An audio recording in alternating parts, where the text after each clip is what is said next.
क्या आपने कभी सोचा है कि एक दिन का व्रत आपकी किस्मत के सारे दरवाजे खोल सकता है? क्या आपको पता है कि साल की सभी एकादशियों में सिर्फ एक निर्जला एकादशी ऐसी है जो सीधा आपके पापों को जड़ से मिटाकर पुण्य का अमृत बरसाती है?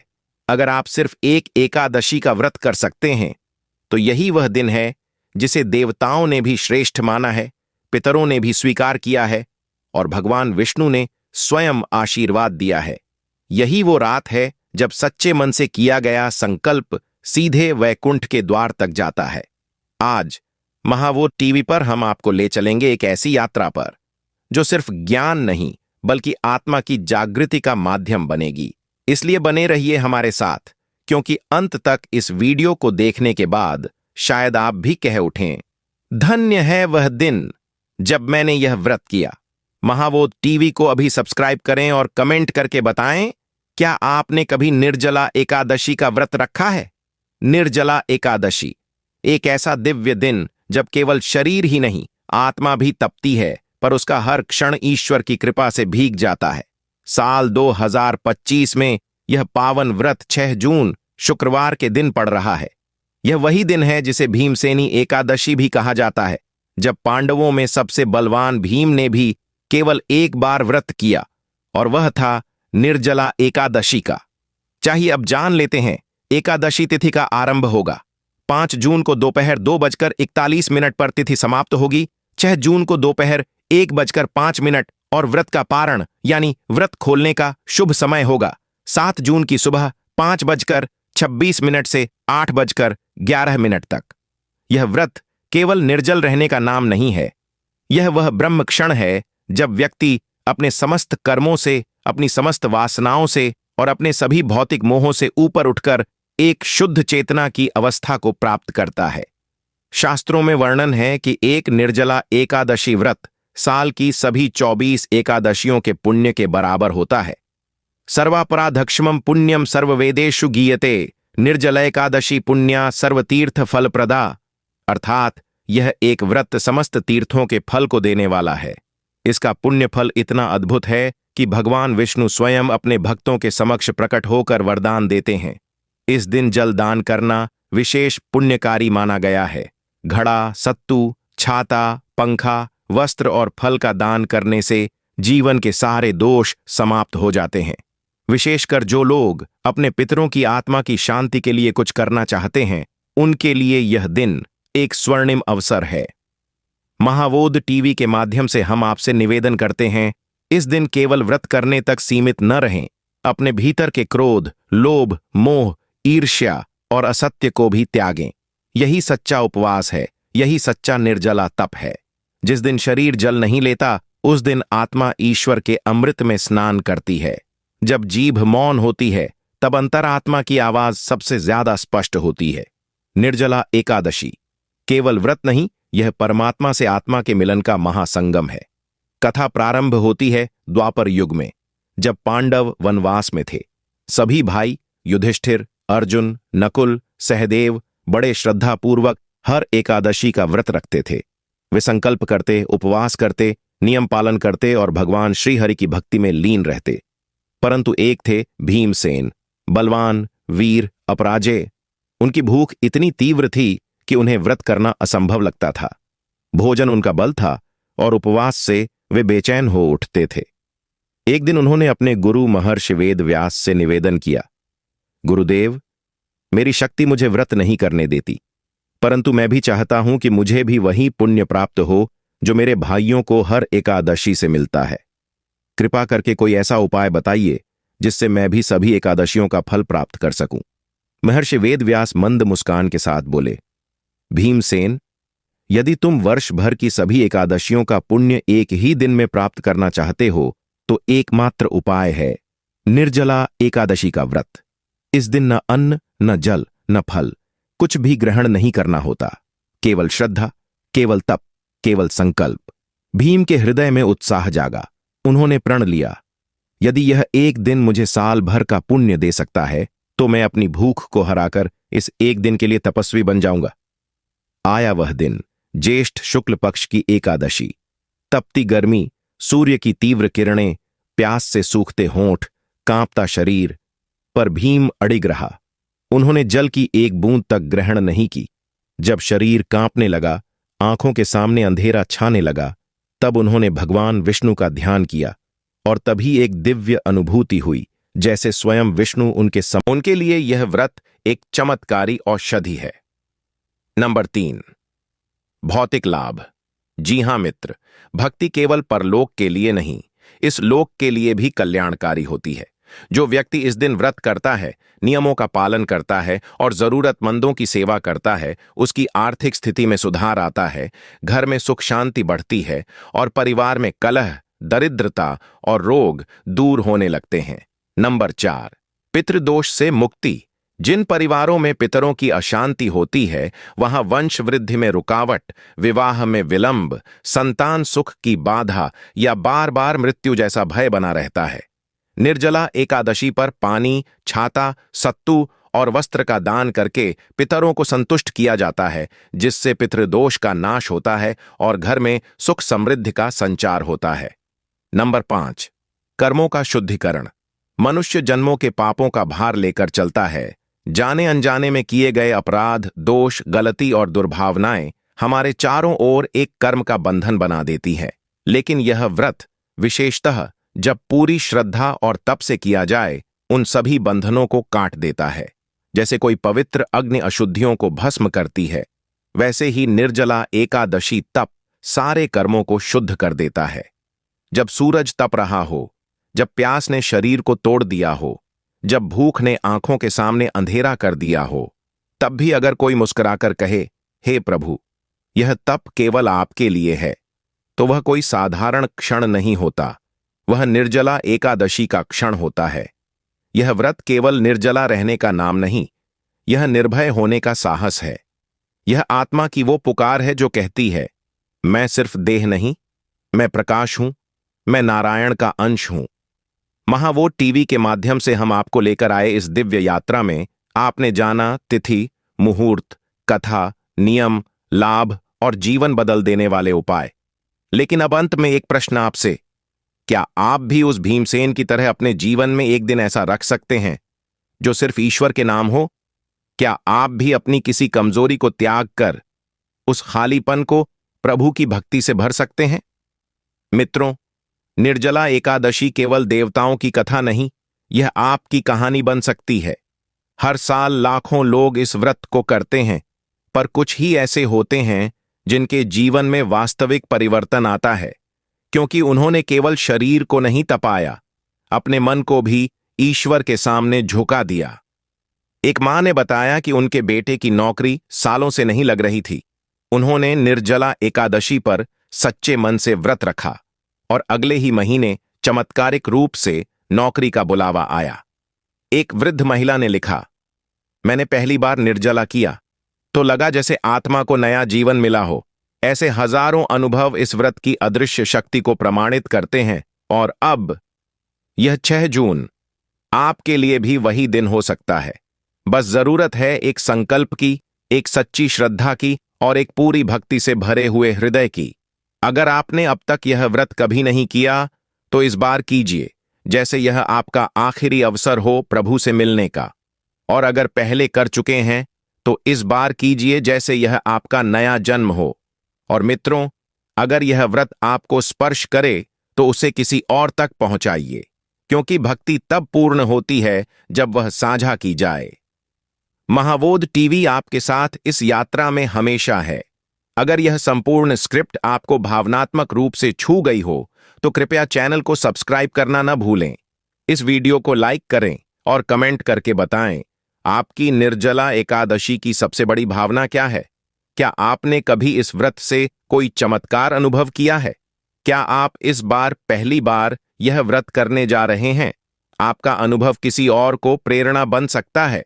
और याद रखिए, जब आप चैनल से जुड़ते हैं तो केवल सूचना नहीं, आशीर्वाद भी प्राप्त करते हैं। भीम की यह कथा केवल एक पौराणिक प्रसंग नहीं, यह हम सभी के लिए प्रेरणा है। हम में से हर कोई अपने जीवन में ऐसा कोई क्षेत्र पाता है जहां त्याग करना कठिन होता है। किसी के लिए वह लोभ है, किसी के लिए मोह, किसी के लिए क्रोध और किसी के लिए भूख। पर यदि एक दिन हम उस कठिनाई को चुनौती दे सकें तो वह दिन ही निर्जला एकादशी बन जाता है। महावोध टीवी के माध्यम से हम आपसे कहते हैं, इस कथा को केवल सुने नहीं, आत्मसात करें। क्या आपने कभी अपनी सबसे बड़ी कमजोरी को संकल्प के धागे से बांधने की कोशिश की है? यदि नहीं, तो इस 6 जून को कीजिए। भीमसेन की तरह अपनी एक कमजोरी को ईश्वर के चरणों में अर्पित कीजिए और देखिए कैसे वह आपको वर्ष भर की सिद्धि प्रदान करता है। यह व्रत केवल जल त्यागने का नाम नहीं, यह अपने भीतर के अहम को छोड़ने का एक प्रयोग है। जब आप जल तक को नहीं लेते, तब आप खुद को प्रभु की कृपा पर छोड़ देते हैं। और यही तो सच्ची भक्ति है, समर्पण की पराकाष्ठा। निर्जला एकादशी यह केवल उपवास नहीं, यह जीवन का शुद्धिकरण है। इस दिन क्या करें और क्या नहीं, यह केवल नियम नहीं, यह आत्मा की उस डगर पर कदम बढ़ाने की दिशा है जहां से ईश्वर तक पहुंचा जा सकता है। सबसे पहले जानिए, इस दिन क्या करना चाहिए। सुबह ब्रह्म मुहूर्त में उठकर स्नान करें।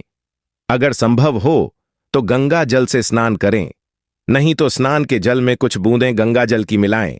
यह स्नान केवल शरीर की शुद्धि नहीं करता, यह मन की भी सफाई करता है। स्नान के बाद भगवान विष्णु का ध्यान करें, पीले वस्त्र पहनें, तुलसी का पत्ता लेकर हाथ जोड़ें और सच्चे मन से कहें, हे नारायण, आज मैं समर्पण के भाव से जल और अन्न का त्याग कर केवल आपकी शरण में हूं। फिर व्रत का संकल्प लें, बिना अन्न, बिना जल, बिना फल, केवल भक्ति। यदि स्वास्थ्य की स्थिति यह न सह सके तो फलाहार अथवा जल ग्रहण कर सकते हैं, लेकिन प्रयास यही रहे कि आत्मा तपे, शरीर नहीं। इस दिन भगवान विष्णु का पूजन विशेष रूप से तुलसी दल के साथ करें। दीप जलाएं, विष्णु सहस्त्र नाम का पाठ करें और एयूएम नमो भगवते वासुदेवाय मंत्र का कम से कम 108 बार जप अवश्य करें। अब बात आती है दान की। यह दिन बिना दान के अधूरा है। घड़ा जल से भरा हुआ, सत्तू, चावल, वस्त्र, छाता, शरबत, पंखा, गौ सेवा और ब्राह्मण भोजन, यह सब दान करने से पुण्य में कई गुणा वृद्धि होती है। और विशेषकर जिनके जीवन में पितृदोष है या पूर्वजों की अशांति अनुभव होती है, उन्हें इस दिन का दान उनके नाम पर करना अत्यंत शुभलदायक होता है। इस दिन का हर क्षण अमूल्य है। अगर आप कुछ भी दान नहीं कर सकते तो कम से कम 1 गिलास शीतल जल राह चलते को पिलाइए और देखिए कैसे ईश्वर की कृपा आपकी आत्मा तक पहुंचेगी। अब जानिए क्या नहीं करना चाहिए इस दिन। सबसे बड़ा नियम, असत्य वचन से बचना। निर्जला एकादशी के दिन झूठ बोलना, क्रोध करना, निंदा करना, ये सब व्रत को खंडित कर देते हैं। निंदात्मक बातें, टीवी या मोबाइल पर अशोभनीय सामग्री या किसी का दिल दुखाना, ये सब वर्जित है। बाल कटवाना, नाखून काटना, तामसिक भोजन बनाना या छूना भी वर्जित है। यदि आप चाहते हैं कि यह व्रत केवल एक परंपरा न रहे बल्कि आपके जीवन का मोड़ बन जाए, तो इन बातों का पालन आवश्यक है। यह दिन वह संधि बन सकता है जहां से आपकी आर्थिक स्थिति में उन्नति, पितृदोष का शमन और भाग्य की बाधाओं का अंत आरंभ हो सकता है। जब व्यक्ति एक दिन के लिए हर मोह, हर तृष्णा और हर भौतिक इच्छा को छोड़कर केवल नारायण कहता है, तब ब्रह्मांड की सारी शक्तियां उसकी सहायता में उतर आती हैं। जब कोई एक दिन के लिए अन्न और जल त्यागता है तो संसार कहता है यह तप है। जब वह व्यक्ति उस दिन क्रोध, असत्य, मोह और अपने भीतर के विकारों को भी त्यागता है तो ईश्वर कहते हैं यह मोक्ष का द्वार है। निर्जला एकादशी का व्रत केवल शरीर पर नहीं, आत्मा पर असर करता है। यह व्रत ऐसा अद्भुत योग है जिसमें तीनों लोकों की शक्तियां सक्रिय हो जाती हैं। मनुष्य अपने कर्मों का भार हल्का करता है, अपने भाग्य को दिशा देता है और अपने पापों से छुटकारा पाता है। तो आइए जानते हैं इस व्रत से मिलने वाले अद्भुत लाभों को। नंबर 1, आध्यात्मिक लाभ। आत्मा की भूख को शांत करने वाला पर्व है। जब शरीर जल और अन्न से खाली होता है तो आत्मा प्रभु के प्रेम से भर जाती है। यह दिन साधक को ईश्वर के और अधिक निकट ले आता है। भगवान विष्णु स्वयं कहते हैं, जो मेरी निर्जला एकादशी पर उपवास करता है वह जन्मों के पापों से मुक्त होकर सीधे वैकुंठ में स्थान पाता है। नंबर 2, मानसिक लाभ। इस व्रत में ध्यान, जप और मौन का समावेश होता है, जिससे मन शुद्ध होता है, विचार निर्मल होते हैं और व्यक्ति तनाव, भय, चिंता और भ्रम से मुक्त होता है। जो लोग मानसिक शांति की तलाश में हैं और रात्रि में हरिनाम संकीर्तन करते हैं। दोस्तों, अब बात करें विश्व भर में इस व्रत की लोकप्रियता की। निर्जला एकादशी भी केवल एक भारतीय पर्व नहीं रहा। अमेरिका, कनाडा, यूरोप, ऑस्ट्रेलिया और अफ्रीकी देशों में भी इस दिन मंदिरों में विशेष आयोजन होते हैं। ISK ISKCON, international society for Krishna consciousness के माध्यम से हजारों विदेशी भी निर्जला एकादशी का व्रत करते हैं, कीर्तन करते हैं और पूरी रात प्रभु नाम का स्मरण करते हैं।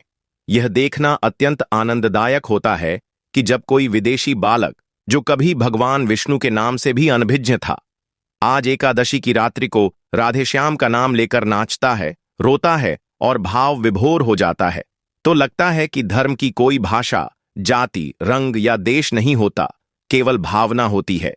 और यही भावना निर्जला एकादशी के माध्यम से पूरे संसार में प्रसारित हो रही है। महावोध टीवी के माध्यम से हम आपको यह भावपूर्ण संदेश देना चाहते हैं कि यदि आपने अब तक इस व्रत को केवल एक धार्मिक अनुष्ठान समझा था, तो अब इसे जीवन को बदल देने वाली दिव्य क्रिया के रूप में देखें। एक दिन का त्याग, एक दिन की भक्ति, एक दिन की तपस्या आपको उस मार्ग पर ले जा सकती है जहां प्रभु स्वयं आपके पथ के पथिक बन जाते हैं। जब कोई व्रत केवल शरीर से किया जाता है तो वह केवल एक कर्मकांड बनकर रह जाता है, लेकिन जब वही व्रत आत्मा से किया जाता है तो वह एक साधना, एक आत्मशुद्धि और अंततः ईश्वर से मिलन का माध्यम बन जाता है। और ऐसा ही व्रत है निर्जला एकादशी। यह व्रत हमें सिखाता है कि जीवन में त्याग ही सबसे बड़ा सुख है। जल, अन्न, फल, स्वाद, निद्रा, क्रोध, मोह, अहंकार, इन सभी का त्याग एक दिन के लिए करके जब हम भगवान की ओर उन्मुख होते हैं तो भगवान भी हमारी ओर बढ़ते हैं। निर्जला एकादशी का रहस्य यही है, यह हमें स्वयं से खाली कराती है ताकि हम प्रभु से भर सकें। यह व्रत केवल पापों का प्रायश्चित नहीं, बल्कि जीवन की दिशा बदलने का संकल्प है। यह व्रत केवल शरीर का उपवास नहीं, बल्कि मन, वाणी और बुद्धि का भी उपवास है। जब आप इस दिन जल की एक बूंद भी नहीं लेते, तो आप अपने भीतर के प्यासे आत्मा की आवाज सुनते हैं जो कहती है, हे प्रभु, यह प्यास जल की नहीं, यह प्यास तो तेरे नाम की है। महावोध टीवी के माध्यम से हम उन सभी श्रद्धालु आत्माओं को प्रणाम करते हैं जो इस एकादशी पर प्रभु की भक्ति में स्वयं को अर्पित करते हैं। अब इस व्रत का पूर्ण फल पाने हेतु अंत में उच्चारित करें यह दिव्य मंत्र जिसे स्वयं यमराज ने भगवान के सामने स्वीकार किया था। एयुएम विष्णवे नमः। एकादश्यां उपवासम करिष्ये, सर्व पापक्षयम कुरु कुरु स्वाहा। इस मंत्र का उच्चारण करते समय आंखें बंद करें, प्रभु को हृदय में उतारें और स्वयं को पूरी तरह समर्पित कर दें। यही समर्पण, यही निष्ठा, यही भावना निर्जला एकादशी को अद्भुत, अलौकिक और मोक्षदायिनी बनाती है। जब अगली बार निर्जला एकादशी का व्रत करें तो केवल नियमों से नहीं, भाव से करें। केवल शरीर से नहीं, मन से करें। केवल इच्छा से नहीं, समर्पण से करें, क्योंकि यही व्रत एक दिन आपको वहां पहुंचा देगा जहां कोई प्यास नहीं, कोई दुख नहीं, कोई जन्म नहीं, केवल प्रभु का प्रेम है, केवल शांति है, केवल अनंत है।